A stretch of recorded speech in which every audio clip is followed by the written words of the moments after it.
China is in a very difficult situation and things will get much worse. Then we're dealing with the war.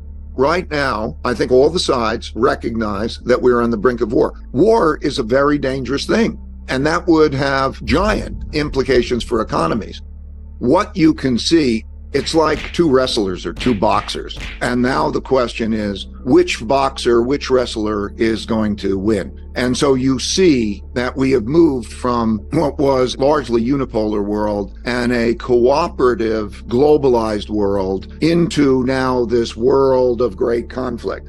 And so the question now is sort of which side is going to win? And then there are these rounds that we're encountering. And in this round, this one's doing well. And in that round, they're down. And we're looking at it like a football match or a competition. And so before I get into the particulars of China, and there's the particulars of the United States, and there's the particulars of the world, before we get into that, I think that, yes, I think it is clear that the basic picture that this is going to happen and that the sides are now lining up for a conflict that I laid out in the book. I think that that's happening.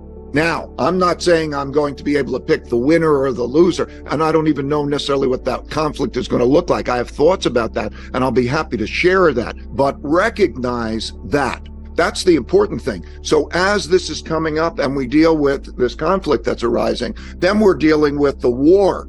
We will get into what are the problems of China, what are the problems of the United States, but we're not going to know who the winner of that war is for a very, very, very, very long time. The fact that we are coming into the war and that we are at the brink of that war and that geopolitical thing operating is the big thing. Now you see how the sides are lining up, like Allied and Axis powers in World War II. You see the same dynamic. How does Europe play into this? Europe doesn't want to get involved in Asia. And then how does NATO and Russia, and then Russia and China, and how they're lining up? And then what does that mean in terms of deglobalization? So recognize the patterns of history, such as, okay, sanctions always took place. You have economic war sanctions, and then the economic war. In World War II, before World War II, it was the sanctions, the United States cutting off oil, embargoing oil, very similar to the United States embargoing or cutting off chips to China. And then freezing of assets. That led to the bombing of Pearl Harbor. So I think as we get into what's going on in China, let me also deal with the issues of the conflict. There are, between the United States and China, are issues that are red line, irreconcilable differences. They're very risky. They're related to Taiwan. They're related to China's dealing with Russia. How do they provide support? And is that okay? And whatever. They're related to capital movement. It is, of course, correct that as there's this almost impending war and preparation for the war, that American companies or foreign companies want to leave. And in fact, Chinese companies consider, okay, my door is going to close. Can I get out? What does it mean to be global? And so you see the Taiwan issue, you see the support of Russia issue, you see the whole geopolitical issue emerging. And so I want to emphasize that the most important thing is watch these irreconcilable differences. This is also happening in our political year. In the elections, you will see in Congress and you will see in the elections and so on, a much more, let's say, macho or hawkish policies related to China coming together. So I just want to emphasize, before we get into the problems and the issues within China, to recognize that this force is definitely coming together. The sides are aligning. We can get into the question of what does BRICS mean? What does the G20 mean? What does the G7 mean? What does it mean? How does the order work? Well, it'll be disorderly. I wrote a piece that there were, the major issues in China. Some people think that I'm, a China lover. Well, I do say I do love the Chinese culture. I've many friends in China over a particularly long period of time. My job is to look at things objectively. And I'm saying, okay, so yes, let's describe what that looks like. And I've mentioned these problems that they have. First, they have the debt problem. It's a classic debt problem, like written in the book, like the things we talked about the debt. They have to do a beautiful deleveraging. In my opinion, they let it go about 2 years too long, that the debt problem didn't have a restructuring. And so, one man's debts are another man's assets. And as it passes through the system, so that the real estate, which accounted for, 70% of all savings and about 25% of the economy, passes through the system. And also local governments were borrowing money and having money that became unsustainable. That has passed through. Big debt restructurings are very much political issues, because when the decisions are made as a result of how they're made, what are the haircuts? Who receives what? There are big impacts on wealth. So there's a big political issue associated with a debt restructuring. A beautiful deleveraging is still a pretty ugly thing. It's a very difficult thing. It's just done well. But anyway, that went on too long. And then, of course, we have the issue of the geopolitical, the world issue. In other words, the question is, which government will cause problems for investors? Or as we move toward an increased likelihood of war, and people are aware that if you're going to have a war, it's not going to be good to have your assets in that country that's having a war, particularly, let's say, if you're an American owning assets in China in that kind of an environment, that becomes a very risky thing. And then, of course, then that war dynamic means that there's a reallocation of resources to produce things at home and to make things, safer. And as a result, that has its implications. So China, yes, China is in a very difficult situation, and the geopolitical issues are important, and the capital issues are important. I think the real question in all of this is, are we going to have war, or are we going to have an intense competition? And right now, I think all the sides recognize that we're on the brink of war. War is a very dangerous thing, and that war can take the form of much more severe sanctions, let's say, economic sanctions and pain, and that would have giant implications for economies because of how they're intertwined. The economies are intertwined. It'll be very inflationary. It'll be very inefficient in terms of the productions. And so we're right now at the edge of that.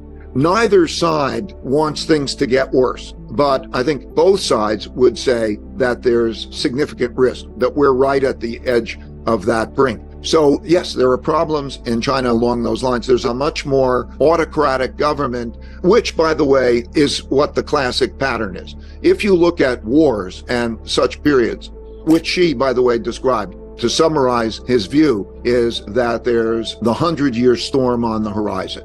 And if you look at periods of great storms on the horizon, or great storms when they encounter the great storms, that's the threat of collective decision-making. And so there becomes a much more autocratic governments, even in the United States during World War II. And of course, in other countries, you have to follow the rules and you will be severely punished, and it becomes much more autocratic. So there is that dynamic that also is counterproductive because it inhibits the flexibility of their economy.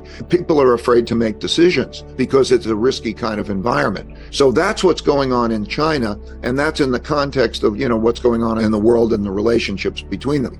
The two main reasons: it is a very arduous, difficult politically thing to do because it allocates wealth, but they'll have to do it.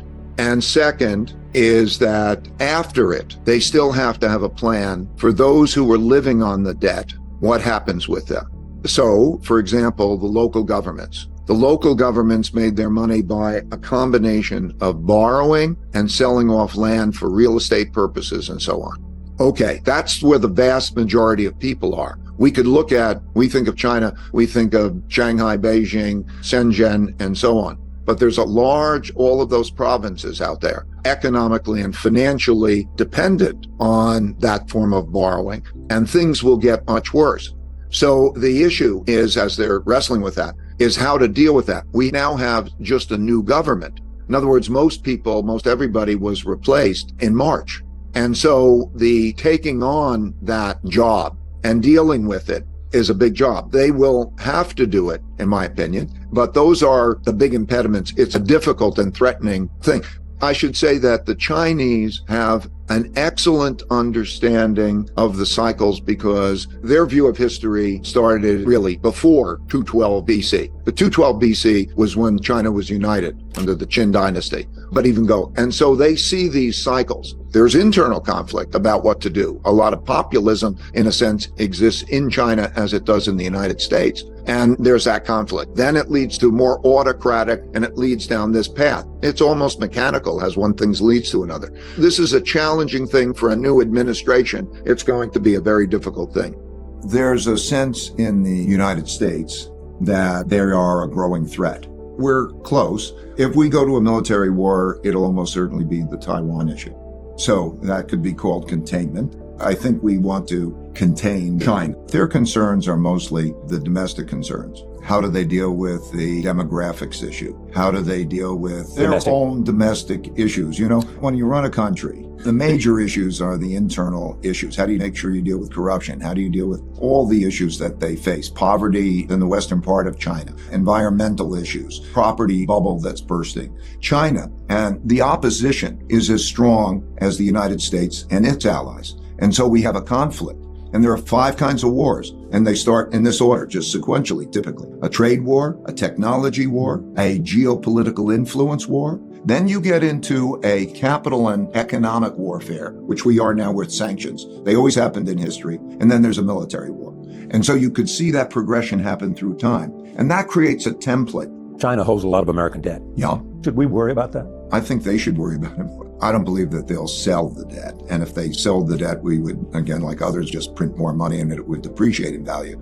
I think that they know, and have known for quite a long time, that the position that they have in that debt is something that they're going to have to stick with. The way it worked is they produced inexpensively. We all thought this is a good thing. I thought it was a good thing. And they earn money. And then they take a lot of that money that they earn and then they lend it to us. I remember when this started, the per capita income in the United States was 40 times the per capita income in China, and they're lending to us. So we borrow this money, and they buy our bonds, and I don't know who got the better or worse deal, but anyway, that's what happened. So look at it this way. It's a big thing. The population in China, the capitas, are more than 4 times that in the United States. Since I started going to China in 1984, per capita income has increased by 27 times. If it increased to half of what the United States is, that would mean its economy would be twice the size of the United States. So it's a big force. And simultaneously, given the risks in the world, they want to be self-sufficient. And similarly, the United States wants to be more self-sufficient, and other countries are wanting to be more self-sufficient because they're worried about being cut off.